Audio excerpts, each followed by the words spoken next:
My name is Doug Marcaida. I am a Filipino martial arts practitioner, and I have deep roots in Pequiti Tercia, Cali de Leon, and Barako Batangueño Barisong. What we're going to be doing today is presenting the art of the karambit.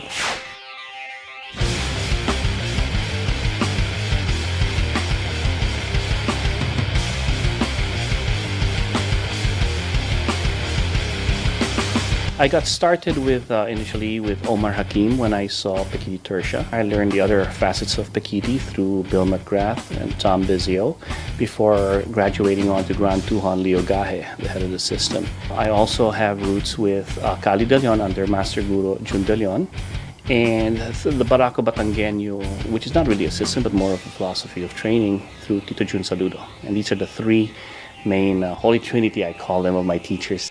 My first exposure to the karambit was through Omar Hakim. He showed me the karambit as one of the feral untamed blades of his relationship with Silat. I also learned the karambit from Marpati Puti instructors when I was in the Air Force, and we had an exchange program with some of the Indonesian Air Force instructors.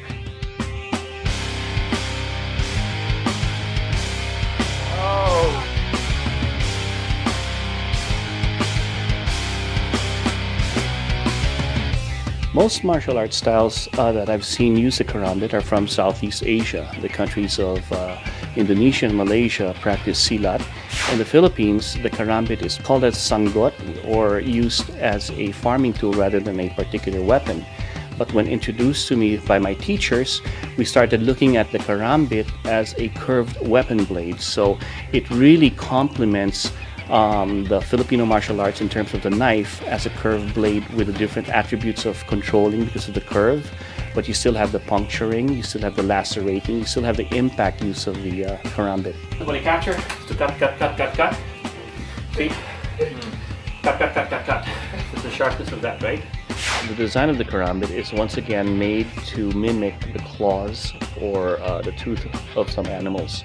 It has the ability to control and hook into its prey.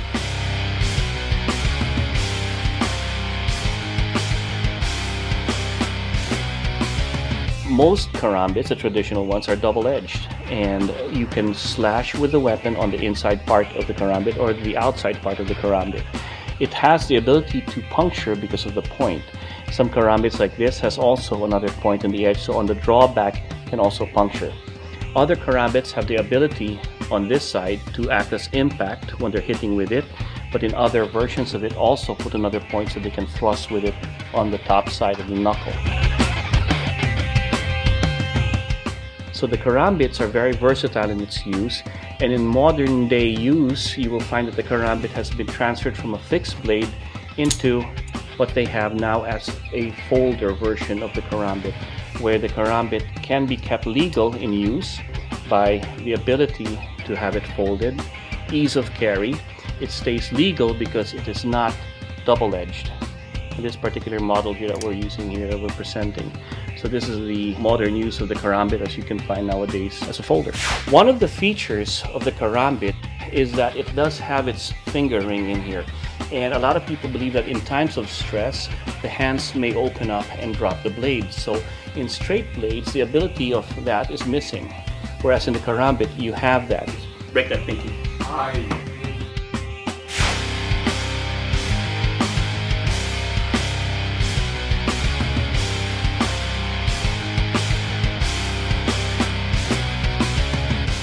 One thing you want to try to, he catches it. Punch here. Blade goes underneath. Shoot it in and down. Come up. Ha. Most of the students I train are civilian practitioners of the art, but I do have a lot of law enforcement personnel, military guys that come to us. Most of the blades that are used for law enforcement are used as a backup. We always go to the primary weapon when the lethal use of force is allowed. The primary is always a firearm. Let's say they're not able to get to their firearm, they use the karambit, and when it opens, they can just cut away so that they can back to their regular gun. I can control. Just the pressure on there, see that? Wrist lock. So it's like a half a handcuff, right? Putting videos of my art, putting videos of the brothers that I teach, my students, my friends that we put together, and celebrating the art allows me to enjoy what I'm doing and share that fun. Putting that video together really is for my sons. I have 3 sons that really enjoy it. They think it's something special when I spend time away from them, and to do this, they get a chance to see this and see what their dad's up to. And that's why I do this. And at the same time, I celebrate and I kind of, pay homage to the teachers that have shown me this art and what I've done with it. The karambit, when you wield into it, it's like anything that you do, whether it be a knife, a stick, or a sword. It's a very exotic blade, but if you keep it fun, you always win. It doesn't matter whether it's going to be effective, it's dangerous, it's a weapon. It's edged. Like my teacher used to tell me, it's an exclamation point to any sentence you make. So if you have a good empty hand system, you put a karambit in there, that's your exclamation point.